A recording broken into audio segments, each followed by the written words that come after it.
Hello friends, Bhushan GS classes में आपका स्वागत है। आज का हमारा टॉपिक है संविधान सभा, कॉन्स्टिट्यूशन असेंबली। कॉन्स्टिट्यूशन असेंबली से काफ़ी क्वेश्चन आते हैं एग्जाम में, आप इसे अच्छे से कर लेंगे आप अगर इस वीडियो को अंत तक जरूर देखेंगे। तो आइए हम देखते हैं कॉन्स्टिट्यूशन असेंबली की जो स्थापना होती है, इसकी जो मांग करते हैं भारतीय नेताओं ने मांग की। सबसे पहले इसकी मांग जो की थी महात्मा गांधी ने 1922 में गांधी द्वारा संविधान सभा की मांग की गई थी। संविधान सभा से ही हमारा जो संविधान का निर्माण हुआ था, ये संविधान सभा के द्वारा हुआ था, आप इसे याद रखेंगे। सबसे पहले 1922 में महात्मा गांधी द्वारा संविधान सभा की मांग की गई कि भारत में एक संविधान होगा जो भारतीयों के लिए होगा। तो इस तरह का उन्होंने मांग की, जो इनकी मांग को ब्रिटिश कंपनी ने स्वीकार नहीं किया। आगे चलकर 1934 में एम एन राव द्वारा 1934 में उन्होंने मांग की कि भारत में एक संविधान सभा, एक संविधान होगा जो भारतीयों के लिए। लेकिन ब्रिटिश कंपनी इनके विचारों को भी नहीं माना। फिर आगे चलकर कांग्रेस द्वारा 1935 में जो कांग्रेस ने भारतीय संविधान की मांग की कि हमारे भारत में एक संविधान होगा, फिर भी ब्रिटिश कंपनी नहीं माने। आगे चलकर 1938 में जो है पंडित जवाहरलाल नेहरू ने मांग की। जवाहरलाल नेहरू ने 38 में मांग की कि भारत में एक संविधान होगा भारतीयों के लिए, भारत के अधिकारों का जो मांग करेगा। इस तरह का इनके जो विचार थे गांधी जी के, एम एन राव और कांग्रेस पार्टी की तरफ से, और पंडित जवाहरलाल नेहरू ने भी मांग की।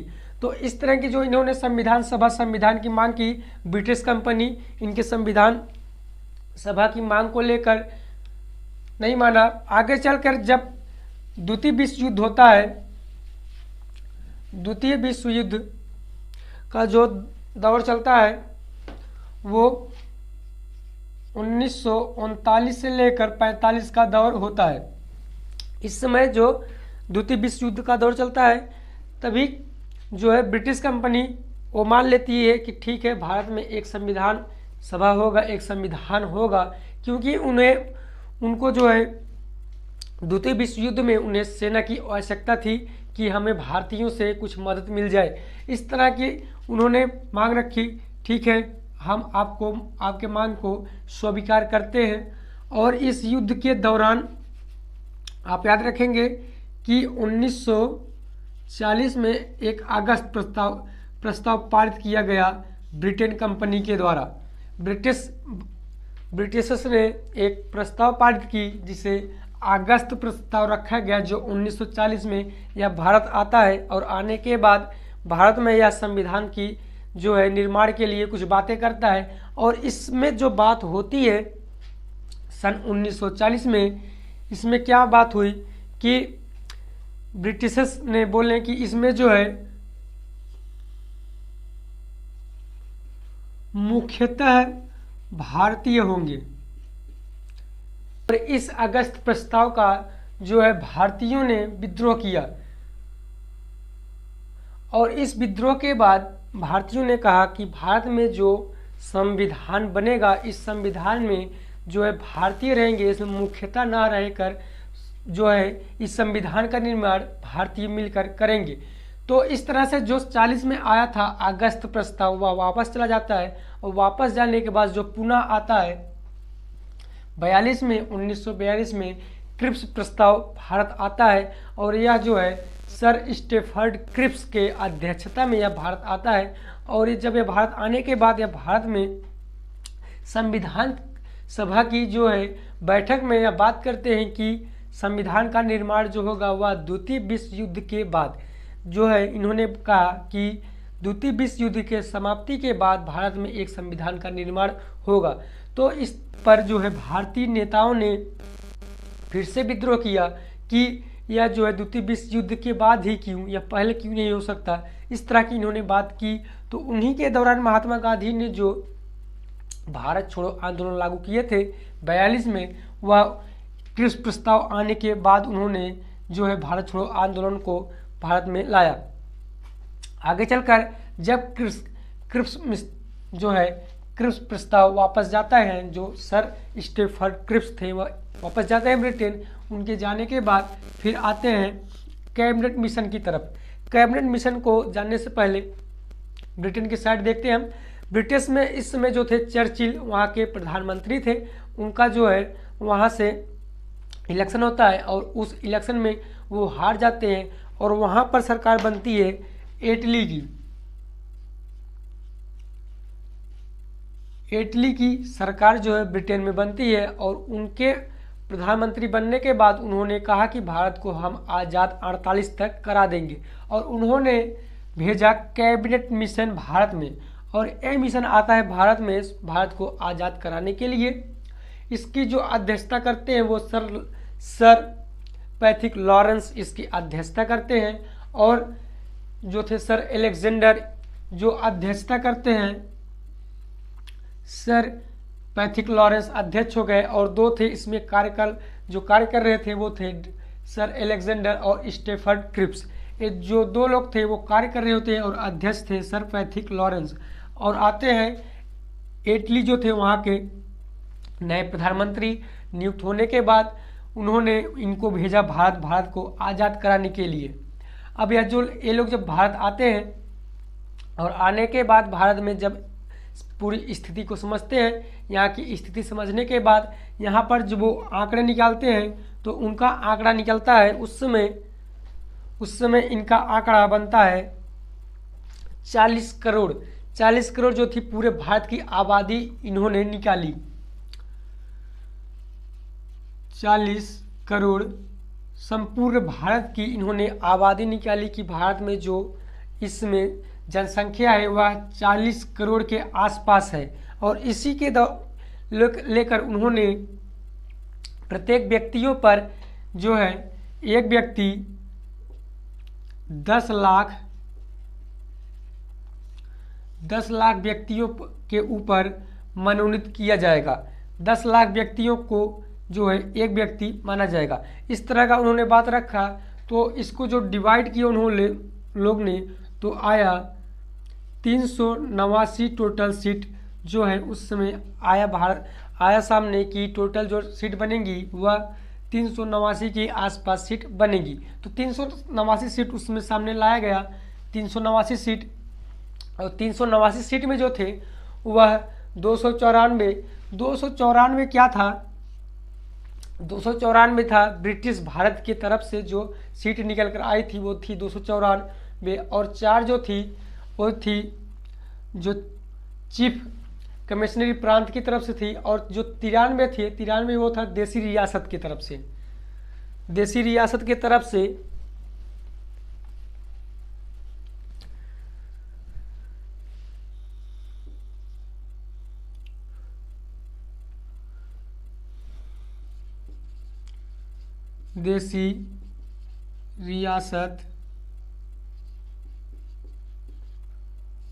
देसी रियासत की तरफ से टोटल सीट थी 93, और जो 4 सीट थी 4 सीट जो थी वह चीफ कमिश्नरी की तरफ से थी।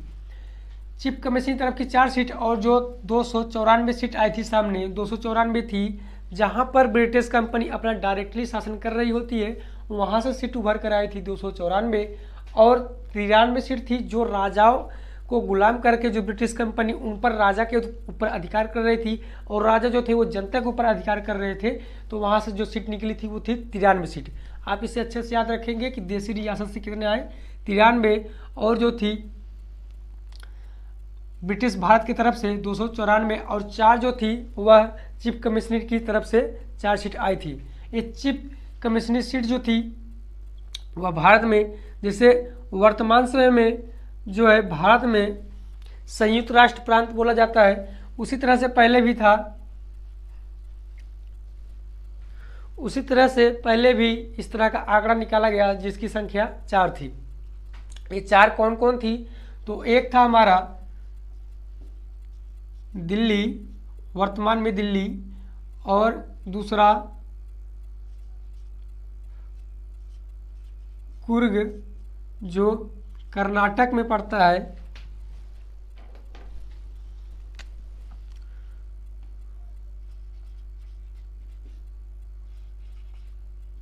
कुर्ग कर्नाटक, और बलूचिस्तान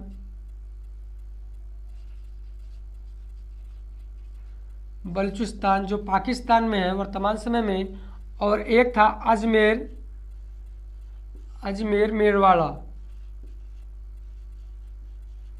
अजमेर मेरवाड़ा। ये चार जो जगह थी, दिल्ली, कुर्ग और बलूचिस्तान, ये जो हमारे चार प्रांत थे, दिल्ली, अजमेर मेरवाड़ा और तुर्क और बलूचिस्तान, बलूचिस्तान जो वर्तमान में पाकिस्तान में है, ये जो चार प्रांत थे, चार प्रांत चीफ कमिश्नरी प्रांत के से आए थे। तो ये था हमारा जो संविधान सभा में भाग लेने वाले मेंबर थे, टोटल 389 मेंबर थे, और वो कहाँ से आए थे इसको हमने देख लिया। अब हम देखते हैं संविधान सभा की जो बैठक होती है। संविधान सभा की जो पहली बैठक होती है वो होती है 9 दिसंबर 1946 को इसकी बैठक होती है। संविधान सभा की जो बैठक होती है, और इस बैठक में संविधान सभा की बैठक की अध्यक्षता कौन करते हैं, तो वो थे डॉक्टर सच्चिदानंद सिन्हा। डॉक्टर सच्चिदानंद सिन्हा इसकी अध्यक्षता करते हैं, जो पहली संविधान सभा की बैठक होती है 11 दिसंबर 1946 को, और इन्हें जो है अस्थायी अध्यक्ष बनाया जाता है। संविधान सभा के जो सच्चिदानंद सिन्हा थे, इन्हीं को ही क्यों बनाया गया, तो इसका भी कारण था कि इन्हें जो है संविधान सभा में सबसे बुजुर्ग व्यक्ति माना गया था। संविधान सभा में जितने भी व्यक्ति थे, सबसे ज़्यादा बुजुर्ग व्यक्ति जो थे वो थे डॉक्टर सच्चिदानंद सिन्हा। सच्चिदानंद सिन्हा की अध्यक्षता में जो थे टोटल व्यक्ति 389 व्यक्ति थे, लेकिन इन व्यक्तियों ने सभी व्यक्तियों ने भाग नहीं लिया। इनकी जो पहली बैठक में भाग लेते थे वो थे 207 व्यक्ति प्लस 9 थी, टोटल 207 व्यक्तियों ने ही भाग लिया था पहली बैठक में। और इनमें से जो महिला थी जो पहली बैठक में भाग लेती हैं वो थी 9 महिला, जो पहली बैठक होती है संविधान सभा की, इस बैठक में वो भाग लेती हैं। और जो टोटल महिला थी संविधान सभा में, वो टोटल महिला 15 थी, और इनमें से एक मुस्लिम थी जिनका नाम था बेगम अय्यर रसूल। बेगम अय्यर रसूल एक ऐसी महिला थी जिन्होंने संविधान सभा में एक मुस्लिम महिला जो भाग ली थी। तो ये था हमारा इस जो संविधान सभा की पहली बैठक में भाग लेते हैं 207 व्यक्ति, और जो मुस्लिम व्यक्ति थे वो थे करीब थे 37 व्यक्ति जो इस संविधान सभा में भाग नहीं लेते हैं। इनका न लेने का कारण ये था कि जो है पाकिस्तान का विभाजन होने का उसमें चल रहा होता है दौर, और इन लोग के मन में था कि हम जो है भारतीय संविधान सभा में भाग क्यों लें, क्योंकि हमारा प्रांत अलग होने वाला है। इस तरह का इनके मन में विचार चल रहा होता है। जो है दूसरी बार बैठक होता है, पहली बार अध्यक्षता जो करते हैं वो सच्चिदानंद सिन्हा करते हैं, जो अस्थायी अध्यक्ष माने जाते हैं। और इसकी जो दूसरी बैठक होती है वो होती है 11 दिसंबर 1946 को इसकी द्वितीय बैठक होती है 2 दिन बाद, और इसकी जो अध्यक्षता करते हैं वो करते हैं डॉक्टर राजेंद्र प्रसाद। डॉक्टर राजेंद्र प्रसाद इसकी अध्यक्षता करते हैं, और इन्हें जो है अस्थायी अध्यक्ष माना जाता है। इन्हें जो है अस्थायी अध्यक्ष बना दिया गया डॉक्टर राजेंद्र प्रसाद को। और इनकी अध्यक्षता में जो थे सभी मेंबर ने भाग लिए मुस्लिम लीग को छोड़कर सभी व्यक्तियों ने इनमें जो है भाग लिए सभी ने। और इस सब को देखते हुए जो है जवाहरलाल नेहरू थे,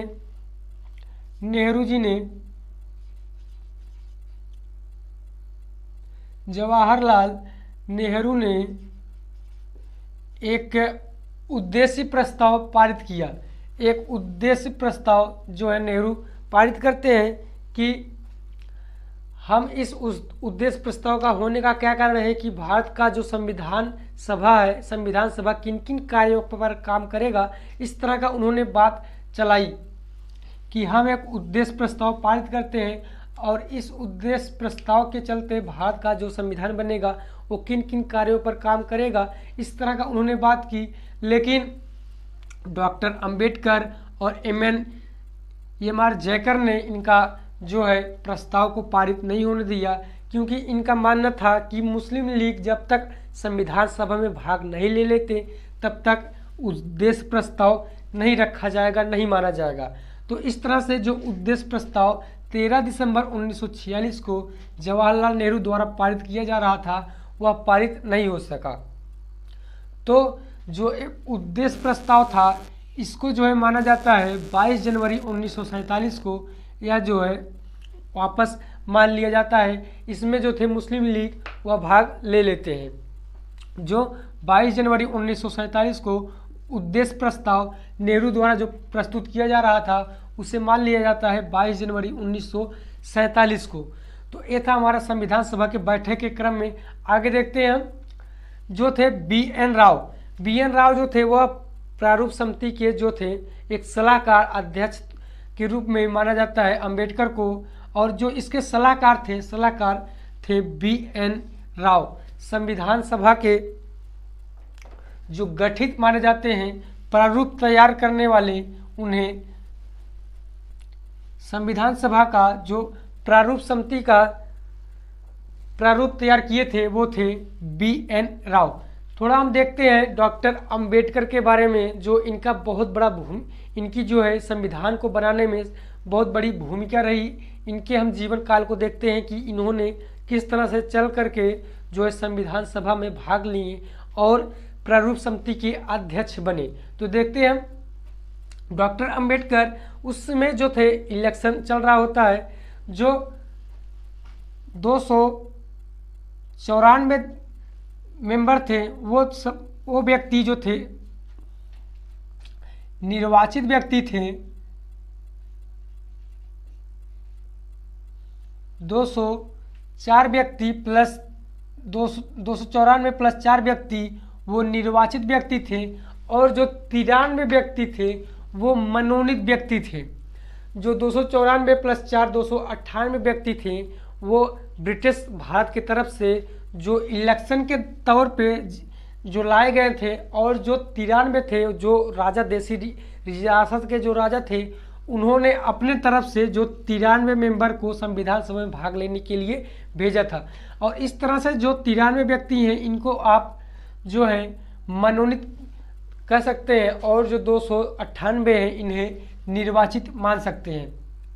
तो इस तरह से जो डॉक्टर अंबेडकर थे वह भी इलेक्शन लड़ते हैं, जो इनका प्रांत जो निर्वाचित के तौर पर इलेक्शन लड़ते हैं। और इलेक्शन लड़ने के क्रम में इन्होंने सबसे पहले मुंबई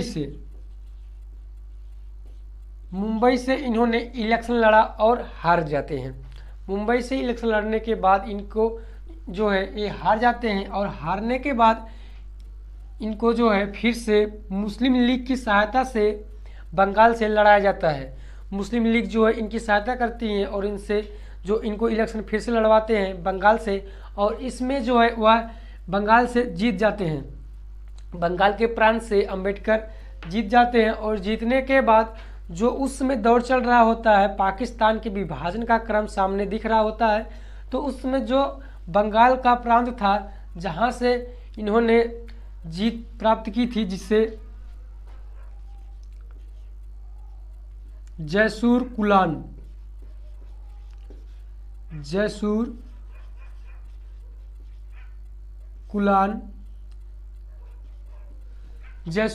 से इन्होंने इलेक्शन लड़ा जो बंगाल साइड से, और वहाँ पर इन्होंने जीत प्राप्त की। और जीतने के बाद जो जयसूर कुलान था वह बंटवारे के क्रम में पाकिस्तान के साइड में चला जाता है।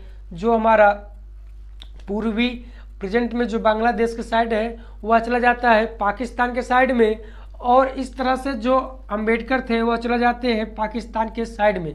और ये सब जब देखते हैं बी एन राव समझ जाते हैं कि अंबेडकर का जो सीट है वह भारत से हट जाएगा और ये भारत के जो है सीट में नहीं आ पाएंगे, यहाँ से उनको हटा दिया जाएगा।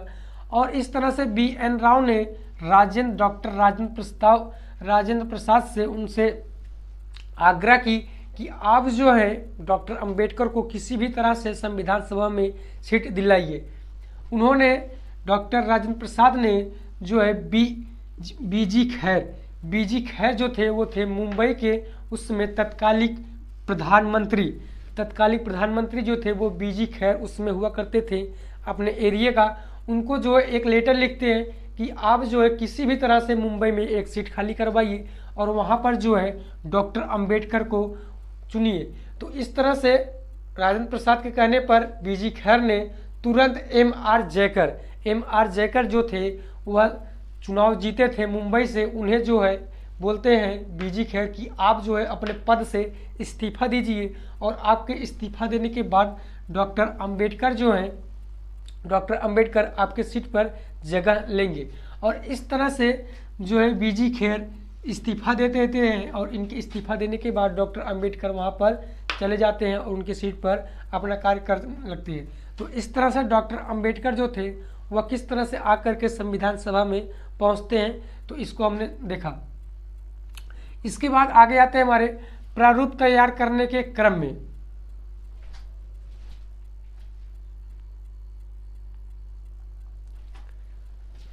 प्रारूप तैयार करने के क्रम में जो थे हमारे बी एन राव के बारे में हम थोड़ा जान लेते हैं कि बी एन राव कौन थे। बी एन राव जो थे एक भारतीय थे और ये जो बी एन राव जो थे वो ICS के अधिकारी और पहले जो थे अंतर्राष्ट्रीय न्यायालय के पहले जज थे। आप इनके बारे में जानेंगे कि बी एन राव कौन थे। तो बी एन राव जो थे प्रारूप समिति तैयार करने में इनका बहुत बड़ा योगदान था और इन्हें जो है संविधान सभा का सलाहकार भी माना जाता है और इन्होंने वर्मा का संविधान बनाने में सबसे बड़ा योगदान दिया है बी एन राव।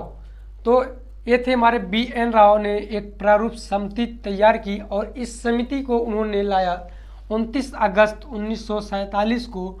इसमें जो है मेंबर चुने जाने लगे कि भारत के संविधान बनाने में कौन कौन व्यक्ति कार्य करेंगे और कितने व्यक्ति होंगे जो बी एन राव लाते हैं प्रारूप समिति। और इस समिति का नाम जो रखा जाता है एक था प्रारूप समिति और पांडुलेखन समिति और ड्राफ्टिंग कमेटी और मस्किड़ा समिति ड्राफ्टिंग कमेटी और पांडुलेखन समिति और एक था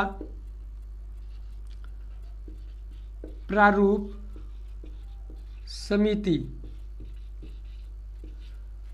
समिति। इसके जो है 4 नाम थे जो है ड्राफ्टिंग कमेटी, पांडुलेखन समिति, मस्किड़ा समिति और प्रारूप समिति। प्रारूप समिति जो है तैयार करते हैं बी एन राव और इसकी जो अध्यक्ष बनते हैं वो बनते हैं डॉक्टर भीमराव अंबेडकर को जो है इसका अध्यक्ष बनाया जाता है। और इनको अध्यक्ष बनाने के बाद जो इसमें कार्य कर रहे थे टोटल 7 व्यक्ति थे अंबेडकर को लेकर। अंबेडकर जो थे अध्यक्ष थे। इनके व्यक्ति जो थे वो थे गोपाला स्वामी अयंगर और के एम मुंशी और अल्लादी कृष्णाचारी और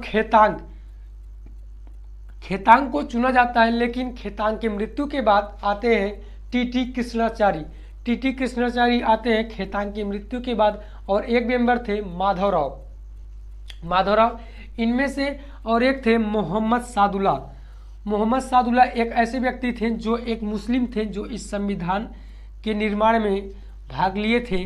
मोहम्मद सादुल्ला एक मुस्लिम व्यक्ति। और इनमें से अगर पूछा जाए कि कांग्रेस व्यक्ति कौन था जो संविधान सभा में भाग लिए थे, तो मोहम्मद सादुल्ला को छोड़कर सभी व्यक्ति जो थे वो एक तरह से कांग्रेस थे, क्योंकि इन सब ने जो है कांग्रेस के बैनर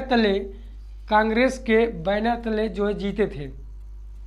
अंबेडकर और गोपाला स्वामी अयंगार, टीटी कृष्णाचारी, आलादी कृष्णाचारी और माधवराव, ये सब कांग्रेस के बैनर तले जीते थे। लेकिन जो के.एम. मुंशी हैं, के.एम. मुंशी जो थे सदैव कांग्रेस के साथ रहे हैं, लेकिन ये व्यक्ति जो थे, ये व्यक्तियों ने कांग्रेस का सपोर्ट नहीं कर रहे थे इसके पहले, लेकिन बैनर तले जीते थे। एग्जाम में पूछेगा कि ऐसे व्यक्ति का नाम बताइए जो कांग्रेस का था, जिसने संविधान सभा में संविधान को लिखने में अपना योगदान दिया, तो वो थे के.एम. मुंशी जो कांग्रेस के तरफ से थे। तो ये थे हमारे मेंबर जो संविधान को बनाने में अपना कार्यभार संभाला।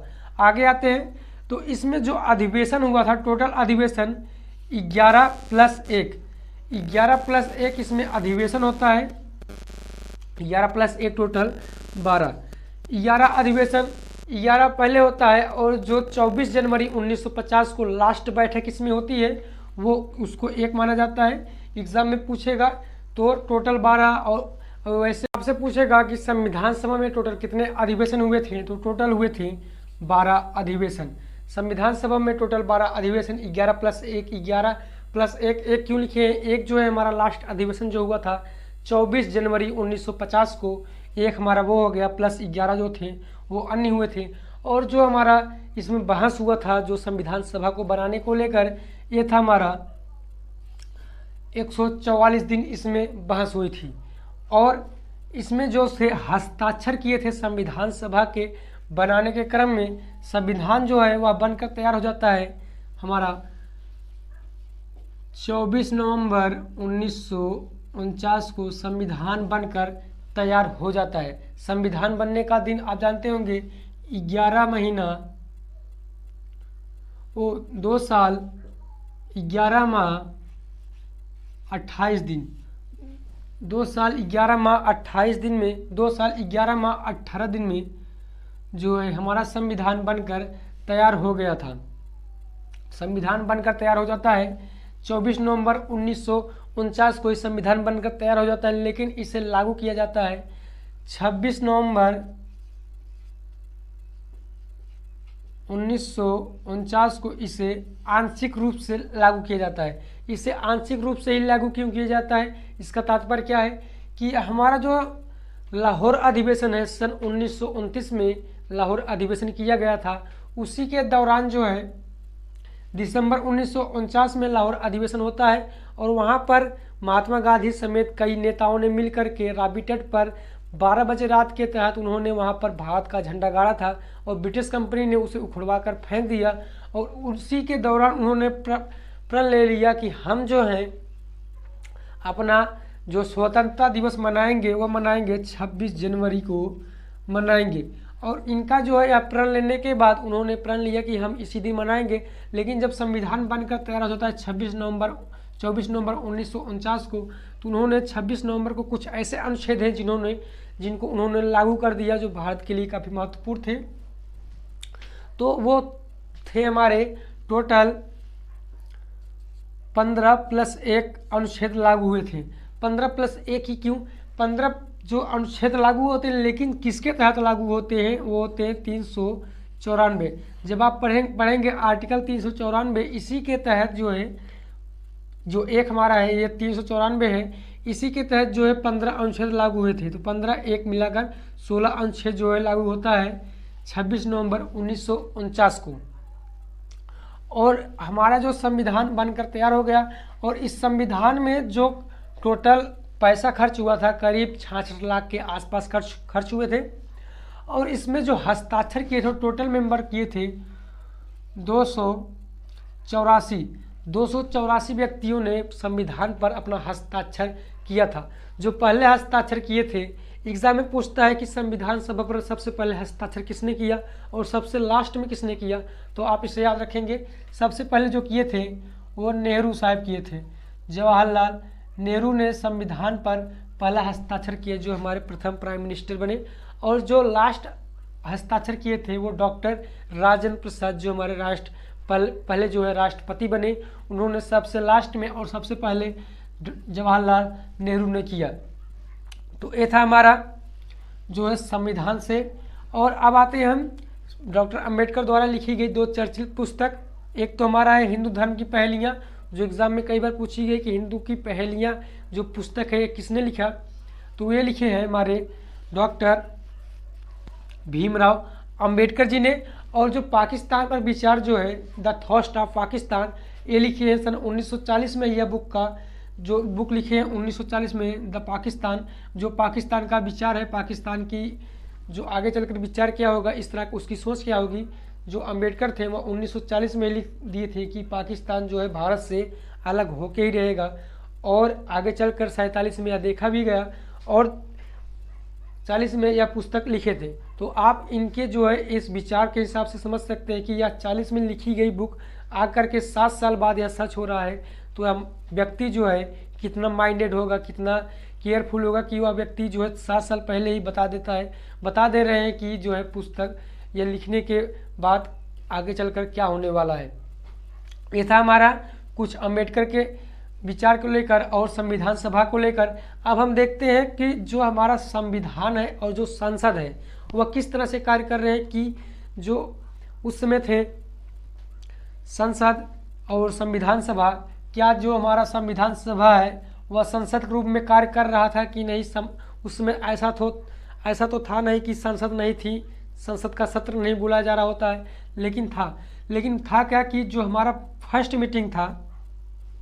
मीटिंग में जो है संविधान सभा का संविधान के निर्माण को लेकर कार्य होता था। और जो सेकेंड मीटिंग में जो है संसद का कार्यभार संभाला जाता था। आप जब पढ़ेंगे कि जो है हमारा संसद का निर्माण होता है वह मई 1952 में होता है। मई 1952 में जो है संसद बनकर तैयार होता है, संसद आता है सामने।